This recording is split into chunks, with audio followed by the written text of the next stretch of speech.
અંકલેશ્વરમાં સીઈટીપી પ્રોજેક્ટને લઈ ઉદ્યોગકારો અને જીપીસીબી વચ્ચેનો વિવાદ હવે તીવ્ર બન્યો છે. પરવાનગીમાં વિલંબના કારણે ઉદ્યોગકારોએ આવતીકાલથી અનિશ્ચિત ઉપવાસ શરૂ કરવાની ચેતવણી આપી છે. અંકલેશ્વરના ઉદ્યોગકારો દ્વારા સીઈટીપી પ્રોજેક્ટ માટે જરૂરી સીસીએ મંજૂરીમાં લાંબા સમયથી થતી વિલંબ સામે હવે કડક વલણ અપનાવવામાં આવ્યું છે. અંકલેશ્વર વેસ્ટ મેનેજમેન્ટ એસોસિએશનના પ્રતિનિધિ રમેશભાઈ દેવજીભાઈ ગાબાણીએ મામલતદારને અરજી આપી 30 માર્ચથી ઉપવાસ પર ઉતરવાના છે તેમ જણાવ્યું. ઉદ્યોગકારોના જણાવ્યા અનુસાર આધુનિક ટેકનોલોજીથી સજ્જ સીઈટીપી પ્રોજેક્ટ માટે છેલ્લા 1 વર્ષથી જીપીસીબી સમક્ષ રજૂઆતો કરવામાં આવી રહી છે, પરંતુ હજુ સુધી કોઈ ચોક્કસ નિર્ણય લેવામાં આવ્યો નથી. સાથે જ વિલંબના કારણે કરોડો રૂપિયાના પ્રોજેક્ટ ઉપર અસર પડી રહી છે. પર્યાવરણ અનુપાલન માટેની પ્રક્રિયાઓ પણ અટવાઈ રહી હોવાનું ઉદ્યોગકારો જણાવી રહ્યા છે. આ પરિસ્થિતિમાં જો તાત્કાલિક નિર્ણય લેવામાં નહીં આવે તો આવતીકાલે એટલે કે 30 માર્ચ સવારે 10 વાગ્યાથી ગાંધીનગરના સેક્ટર 10A સ્થિત જીપીસીબી હેડ ઓફિસ પર્યાવરણ ભવન ખાતે ઉદ્યોગકારો અનિશ્ચિત ઉપવાસ પર બેસશે.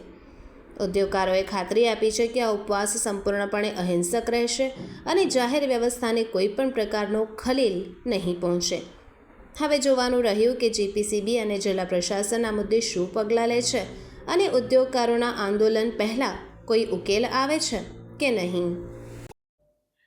આવતીકાલે 30 તારીખે સવારે 11 વાગે અમે લોકો ઉપવાસ ઉપર ઉતરવાથી આ બાબત સાચી છે અને અમારે ખાસ એક જ મુદ્દો છે. છેલ્લા 1 વર્ષથી અમે કન્સેન્ટ માટે એપ્લિકેશન કરીએ છીએ અને એક એપ્લિકેશન અમને 100% મંજૂરી આપે એવી અમારી માંગણી છે.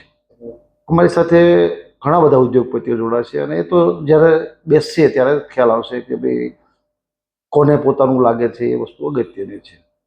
તમે જે ખાસ કરીને ઘણા ઉદ્યોગવાના છે, કોની સામે છે? સરકાર સામે છે કે અન્ય કોઈ સામે? ના, અમારા ધરણાનો જે પ્રોગ્રામ છે એ સરકાર સામે નથી. અમારો ધરણાનો પ્રોગ્રામ છે એ ગુજરાત પોલ્યુશન કંટ્રોલ બોર્ડ એટલે કે સરકારનું નિગમ છે એની સામે છે. નિગમના અધિકારીઓ ખાસ કરીને મેમ્બર સેક્રેટરી અને ચેરમેન સામે આ ધરણા છે.